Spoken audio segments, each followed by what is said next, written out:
Hello दोस्तों, आप सभी को नमस्ते। मैं शिव शक्ति कुमार और हमारे यूट्यूब चैनल यात्रा इस पर आप सभी का स्वागत है। अभी हम 71वीं बीपीएससी को टारगेट करके 71वीं बीपीएससी को टारगेट करके प्रत्येक दिन 40 एमसीक्यू देखते हैं, साथ में उसका एक्सप्लेनेशन भी देखते हैं।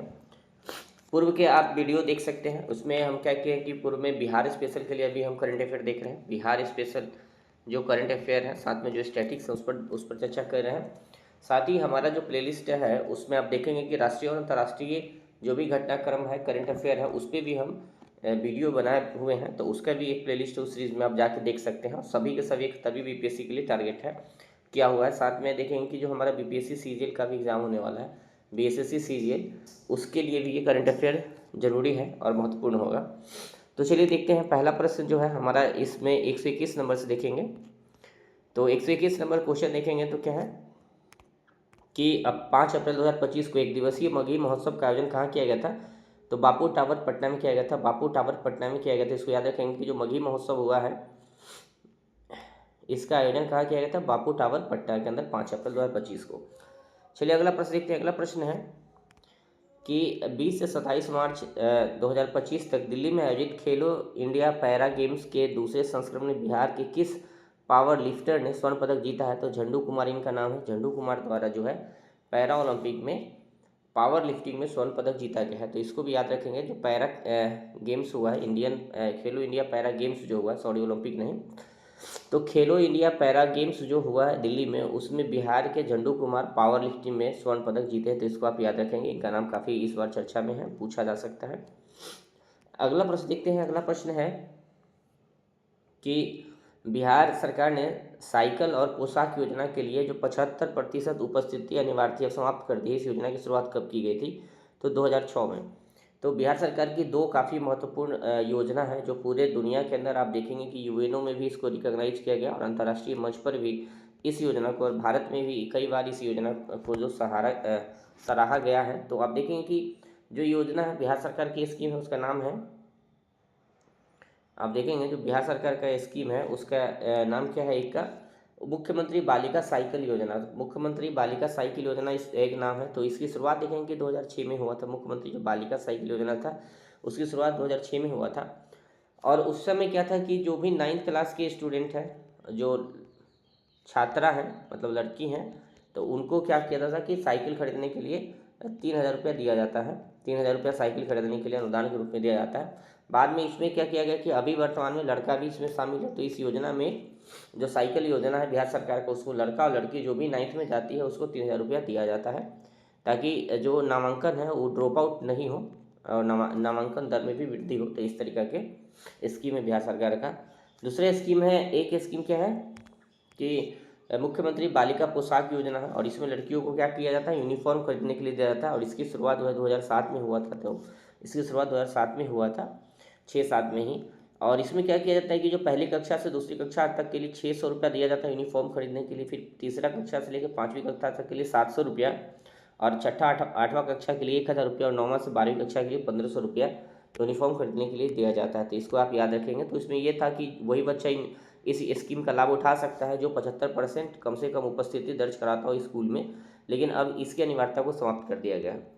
चलिए अगला प्रश्न देखते हैं। अगला प्रश्न है कि हाल में न्यूयॉर्क में भारतीय वाणिज्य दूतावास में बिहार दिवस मनाया गया, और बिहार दिवस मनाने की शुरुआत बड़े पैमाने पर नीतीश कुमार द्वारा किस वर्ष किया गया था? तो 2010 में। आप इसको देखें कि बिहार वर्ष की जो शुरुआत है कब किया गया था? 2010 से। अब बिहार दिवस कब मनाया जाता है? तो 22 मार्च। आप इसको याद रखेंगे, 22 मार्च की तिथि को आप याद रखेंगे। और 22 मार्च को इसलिए चुना गया क्योंकि 22 मार्च 1912 को बंगाल प्रेसिडेंसी से बिहार को अलग करके बिहार उड़ीसा प्रांत बनाया गया था। तो 22 मार्च 1912, 22 मार्च जो है 1912 में बिहार एवं उड़ीसा प्रांत जो है करके एक प्रांत बनाया गया था। बिहार एवं उड़ीसा नाम का एक प्रांत बनाया गया था, और ये बंगाल प्रेसिडेंसी से अलग करके बनाया गया था। तो उसी चीज़ को याद करने के लिए हम क्या करते हैं कि 22 मार्च का चयन किए हैं और बिहार दिवस मनाया जाता है भी। और बिहार दिवस मनाने की शुरुआत जो है 2010 से नीतीश कुमार जी द्वारा किया गया बड़े पैमाने पर, ताकि बिहार के कल्चर, संस्कृति, इतिहास, उसकी अभिव्यक्ति हो सके। आप इसको याद रखेंगे। बाद में चल के फिर 1936 में क्या हुआ कि बिहार से उड़ीसा अलग हो गया, और उड़ीसा एक अलग प्रांत बन गया, और बिहार एक अलग प्रांत बन गया। तो इसको भी याद रखेंगे। बिहार से उड़ीसा 1936 में अलग हो गया, और बाद में बिहार से फिर झारखंड में अलग हो गया। तो इसको भी आप लोग याद रखेंगे, कई बार सवाल आ चुका है।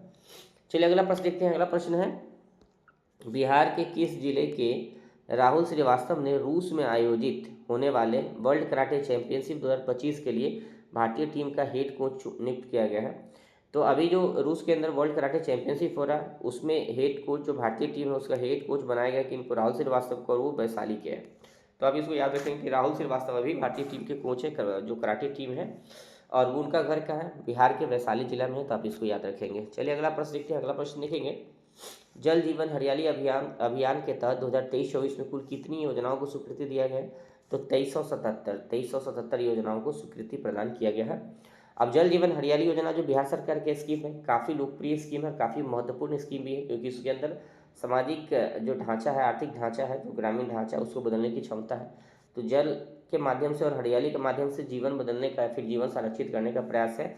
इसकी शुरुआत देखेंगे कि 8 जुलाई 2019 में इसकी घोषणा किया गया था मुख्यमंत्री नीतीश कुमार जी द्वारा, और 2 अक्टूबर 2019 से पूरे बिहार में यह लागू है। जिसको याद रखेंगे, महात्मा गांधी जी के जन्मदिवस 2 अक्टूबर 2002 से पूरे बिहार में यह स्कीम लागू है। तो इसको याद रखेंगे।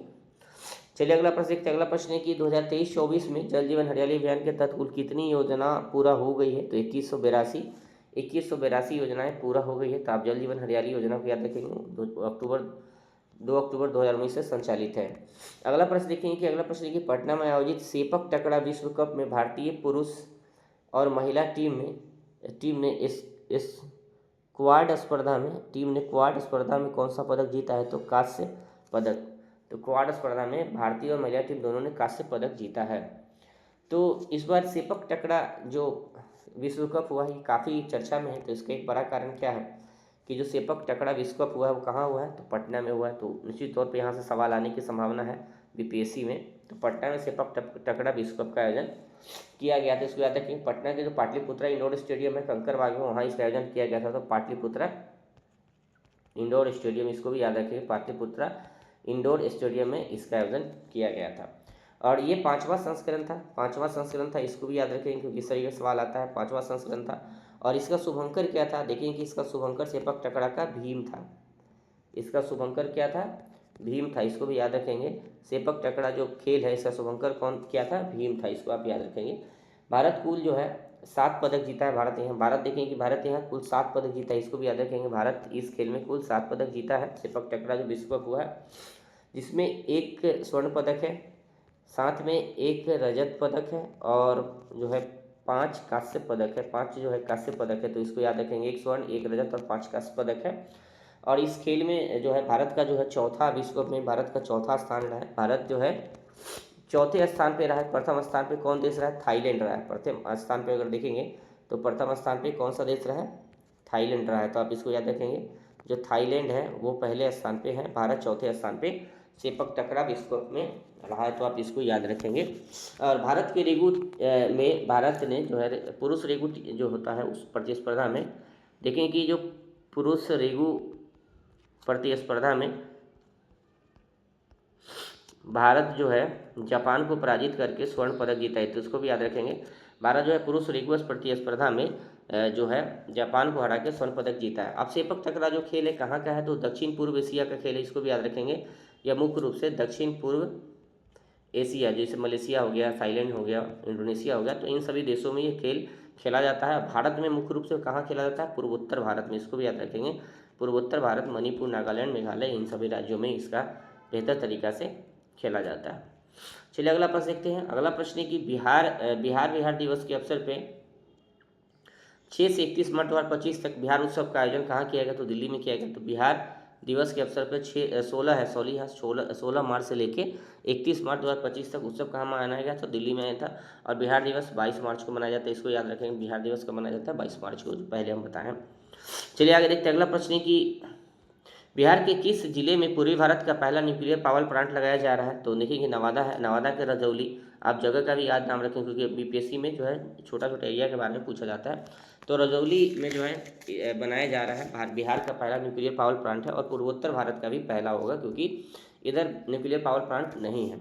आप देखेंगे कि जो इसका निर्माण कर रहा है वो कंपनी कौन सी है? तो आप देखेंगे कि कंपनी जो अभी तक है वो उसका नाम है अणुशक्ति अणुशक्ति विद्युत लिमिटेड कंपनी, अणुशक्ति विद्युत लिमिटेड कंपनी, इसके द्वारा जो है इसका निर्माण किया जाएगा और उसको जो ऐसे लिखते हैं ASHVINI।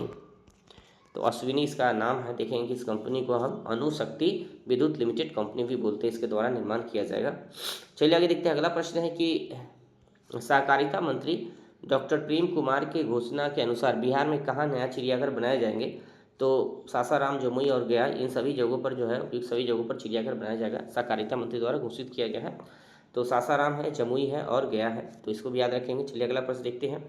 अगला प्रश्न है कि जो वित्तीय वर्ष है 22-23 और 23-24 के बीच लीची का कुल उत्पादन में कितना प्रतिशत की वृद्धि हुई है? तो 11.7। याद रखें कि लीची के कुल उत्पादन में 11.7% का वृद्धि हुआ है। तो अब एक सवाल आता है ना कि लीची के बारे में सवाल पूछा जा सकता है। अगर इसका देखें कि उत्पादन में वृद्धि हुआ है कितना, 11.6, लेकिन जो क्षेत्रफल है उसमें भी वृद्धि दर्ज किया गया है। तो देखें कि क्षेत्रफल में है जो 6% की वृद्धि हुई है, यानी कि 6% एरिया पर जो है पिछले साल की तुलना में ज़्यादा खेती किया गया है। यानी 22-23 की तुलना में 2023-24 में 6% ज़्यादा भाग पर लीची का खेती भी किया गया।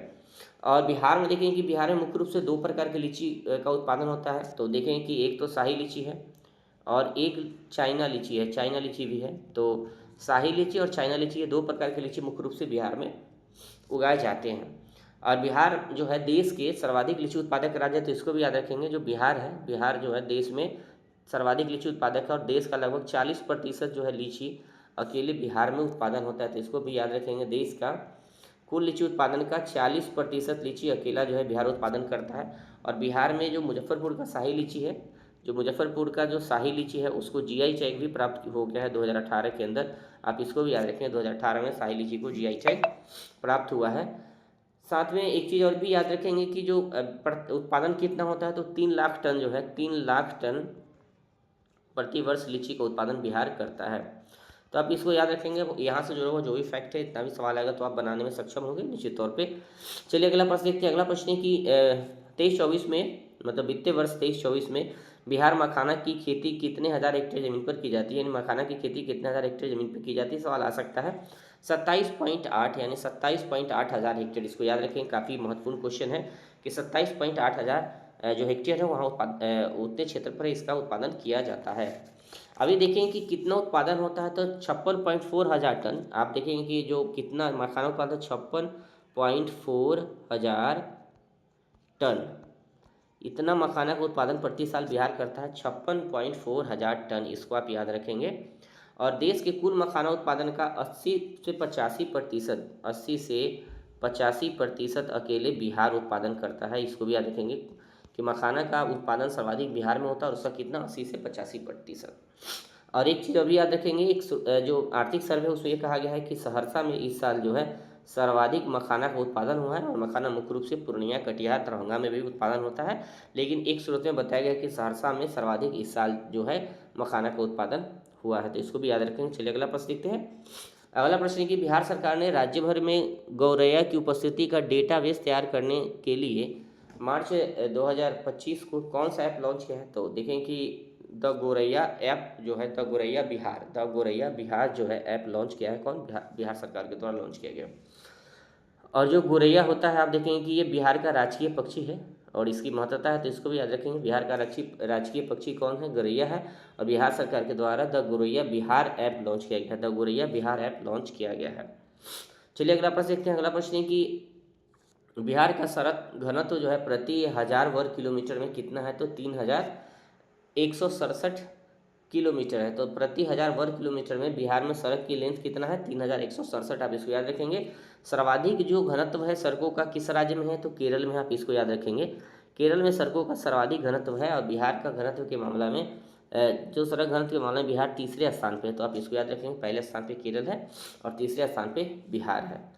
चलिए आगे देखते हैं। अगला प्रश्न है कि बिहार में प्रति व्यक्ति ऊर्जा खपत 2012-13 में 134 किलोवाट घंटा था, जो 23-24 से बढ़ के कितना हो गया? तो 363 किलोवाट घंटा हो गया। तो आप याद रखेंगे 363। तो बिजली की खपत में मतलब 100% से भी ज़्यादा, लगभग 300% के करीब जो है बिजली का खपत बिहार के अंदर बढ़ा है। तो ये किसी भी समाज को के विकास को दर्शाता है। अगर वो समाज में प्रति व्यक्ति बिजली के उपभोग से भी हम विकास के दर को मापते हैं, ऊर्जा खपत के भी दर से विकास को मापते हैं। तो कहीं ना कहीं बिहार में बिजली की स्थिति सुधरी है और उसका उत्पादन भी बढ़ा है, तो उसका आप याद रखेंगे। ये सवाल आया है अभी, एक बार देखेंगे कि बिहार में कितना प्रति व्यक्ति बिजली ऊर्जा खपत है, तो इसमें सवाल आ चुका है। यहाँ भी आने की संभावना है। कितना हो गया? 363 किलोवाट प्रति व्यक्ति ऊर्जा खपत बिहार के अंदर हो गया है। चलिए अगला प्रश्न देखते हैं। अगला प्रश्न है कि बिहार के जीएसडीपी में, जो बिहार राज्य का अपना जीडीपी है, उसमें कृषि क्षेत्र का कितना योगदान है, तो देखेंगे 19.9 है, तो 19.9% है। तो आप इसको याद रखेंगे। आप इसके लिए बुक को नहीं पढ़ेंगे, आप क्या करेंगे कि जो आर्थिक सर्वे है, क्योंकि जो भी डेटा दिया जाता है वो आर्थिक सर्वे से ही दिया जाता है, बजट से दिया जाता है, तो आप इस तरीके के डेटा के लिए आर्थिक सर्वे का इस्तेमाल करेंगे।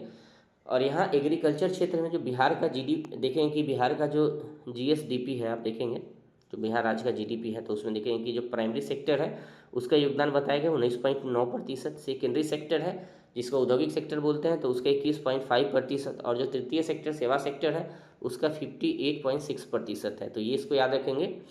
प्राथमिक क्षेत्र 19.9%, द्वितीय क्षेत्र जो है 21.5%, और तृतीय क्षेत्र जो है सेवा क्षेत्र का योगदान कितना 58.6% है। तो आप इसको याद रखेंगे। बिहार के जो जीडीपी है उसमें योगदान रहा विभिन्न क्षेत्रों का, ये पूछा जाता है। आगे देखेंगे कि बिजली खपत के आधार पर बिहार के शीर्ष जो है 5 जिले कौन से हैं, तो जहाँ बिजली खपत सर्वाधिक है।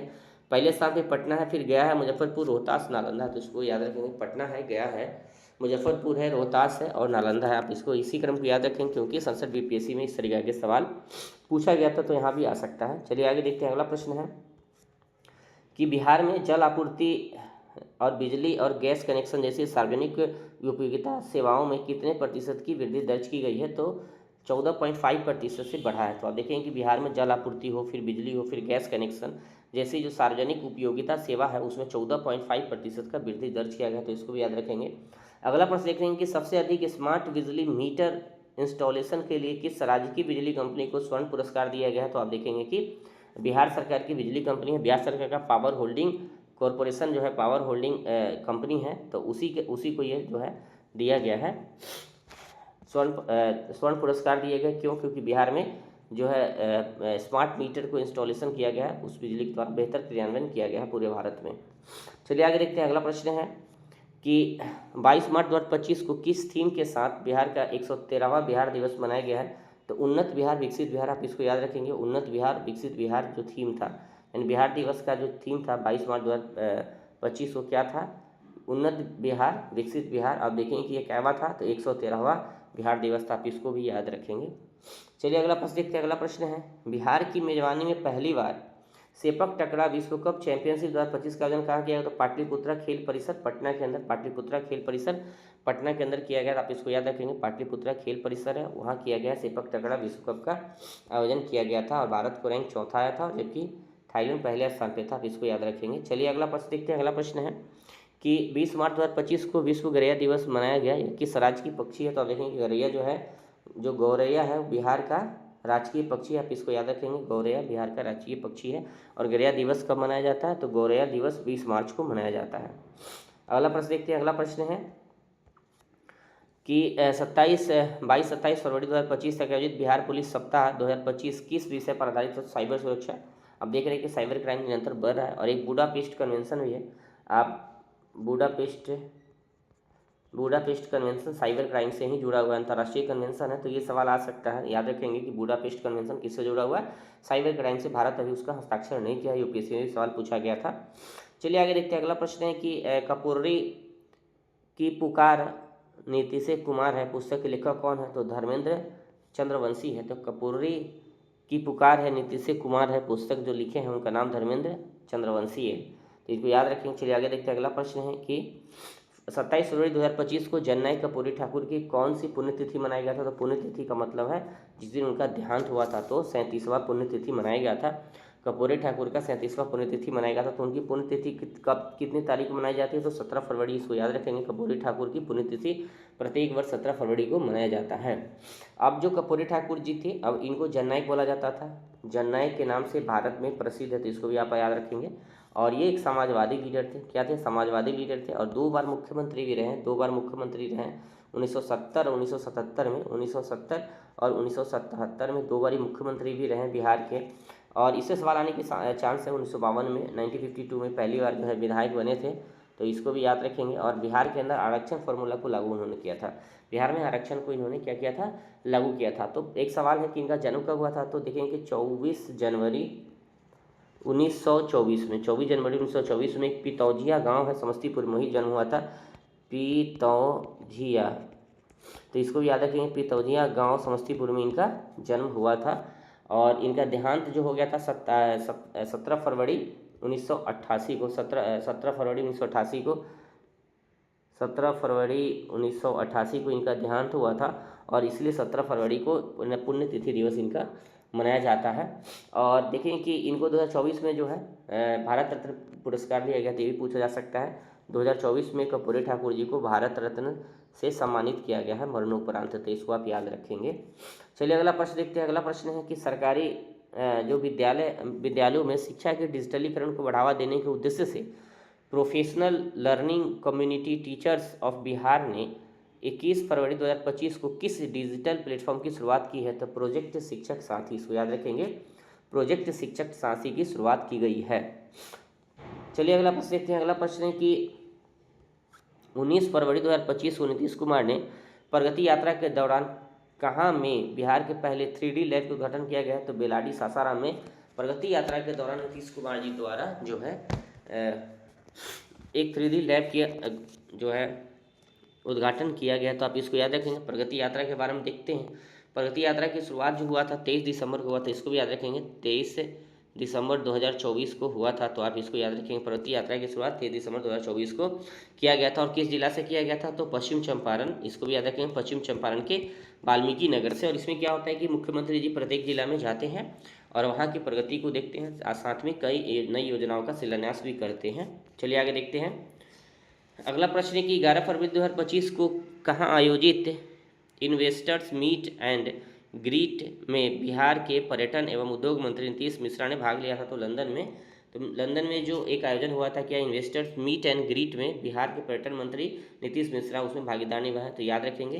पहले तो ये याद रखेंगे कि इन्वेस्टर मीट एंड ग्रीट का आयोजन कहाँ हुआ था, लंदन में हुआ था। और उसमें कौन शामिल हुए, नीतीश मिश्रा। और नीतीश मिश्रा कौन है, पर्यटन एवं उद्योग मंत्री है बिहार सरकार में। ये भी सवाल सीधा भी आ सकता है कि बिहार सरकार में पर्यटन एवं उद्योग मंत्री कौन है, तो नीतीश मिश्रा जी है।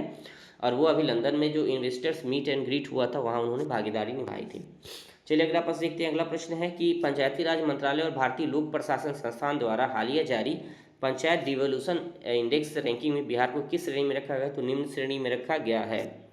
तो सबसे पहले आप याद रखेंगे जो पंचायत डिवोल्यूशन इंडेक्स है ये कौन जारी करता है, तो पंचायती राज मंत्रालय है, पंचायती राज मंत्रालय है। और साथ में भारतीय लोक प्रशासन संस्थान है, भारतीय लोक प्रशासन संस्थान। अब इसी भारतीय लोक प्रशासन संस्थान में जब आप पास कर जाएंगे तो बीपार्ट का MOU है, वहाँ हमारी ट्रेनिंग भी हुई थी, तो यहाँ भी आप लोगों को जाना पड़ेगा। तो इस दोनों संस्थाओं के द्वारा जो है, मतलब पंचायती राज मंत्रालय के द्वारा और भारतीय लोक प्रशासन संस्था के द्वारा जो है पंचायत डिवोल्यूशन इंडेक्स जारी किया जाता है। कई सारे आधार हैं, आप इससे इतना याद रखें कि बिहार की स्थिति निम्न है और कर्नाटक जो है पहले स्थान पे है। तो पंचायत डिवोल्यूशन इंडेक्स में कर्नाटक को पहला स्थान प्राप्त हुआ है, इसको याद रखेंगे। चलिए अगला प्रश्न देखते हैं। अगला प्रश्न है कि जो बिहार में सेपक टकरा विश्व कप आयोजन किया कब से कब है, तो 20 मार्च से लेकर 25 मार्च तक किया गया था। बिहार में किया गया था, पटना के इंडोर स्टेडियम में किया गया था, तो आप इसको भी याद रखेंगे, पाटलिपुत्रा इंडोर स्टेडियम में हुआ था। चलिए आगे देखते हैं। अगला प्रश्न देखेंगे। अगला प्रश्न है कि 11 फरवरी 2025 को लोकसभा अध्यक्ष ओम बिरला जी ने संसद में 6 नई भाषाओं में अनुवाद सेवाओं के विस्तार की घोषणा की है। तो बिहार की कौन सी भाषा शामिल है, तो बिहार की मैथिली। तो सबसे पहले 6 भाषा देख लेते हैं कि कौन कौन भाषा है इस बार जिसको शामिल किया गया है। तो पहला बोडो भाषा, बोडो है। उसके बाद डोंगरी है, इसको भी शामिल किया गया है। उसके बाद मैथिली भाषा है जो बिहार की भाषा है, तो इसको याद रखेंगे। 3 तो हो गया। फिर चौथा है मणिपुरी। अब मणिपुरी में भी संसदीय कार्रवाई को अनुवादित किया जाएगा। साथ में उर्दू हो गया और फिर संस्कृत हो गया। और ऐसा उद्देश्य है, भारत सरकार चाहती है कि जो संविधान की 8वीं अनुसूची में 22 भाषा है, सभी में संसदीय कार्यवाही को, कार्य प्रणाली को जो है अनुवादित किया जाए। तो ये था 6 भाषा आप याद रखेंगे। बिहार से मैथिली भाषा को उसमें शामिल किया गया है। तो एक बार हम बोल देते हैं, बोडो है, डोंगरी है, मैथिली है, मणिपुरी है, उर्दू है और संस्कृत है, जिसमें मैथिली बिहार की भाषा है। चलिए आगे देखते हैं। अगला प्रश्न है कि बिहार के कौन से बॉलीवुड अभिनेता audio story telling company velvet velvet के संस्थापक बने हैं तो पंकज त्रिपाठी जी है। तो बिहार के बॉलीवुड अभिनेता है। और ये क्या है, तो जो ऑडियो स्टोरी टेलिंग जो कंपनी है वेलवेट, उसके साथ संस्थापक बने हैं, तो इसको भी याद रखेंगे, पंकज त्रिपाठी जी। आगे प्रश्न देखते हैं। अगला प्रश्न है कि केंद्रीय बजट 25-26 में बिहार के लिए ग्रीनफील्ड जो है एक्सप्रेसवे बनाने का ऐलान किया गया है। कितने जिलों से गुजरेगा, तो 7 जिला से। अब ये ग्रीनफील्ड एक्सप्रेसवे का मतलब क्या है, तो ग्रीनफील्ड का मतलब होता है पूर्णतः नया तरीका से बनाया गया, मतलब पहले से किसी भी सड़क नहीं हो, एकदम नया एक्सप्रेसवे जब बनाया जाता है, लैंड को पहले अधिग्रहण किया जाता है फिर बनाया जाता है, तो उसको ग्रीनफील्ड एक्सप्रेसवे बोलते हैं।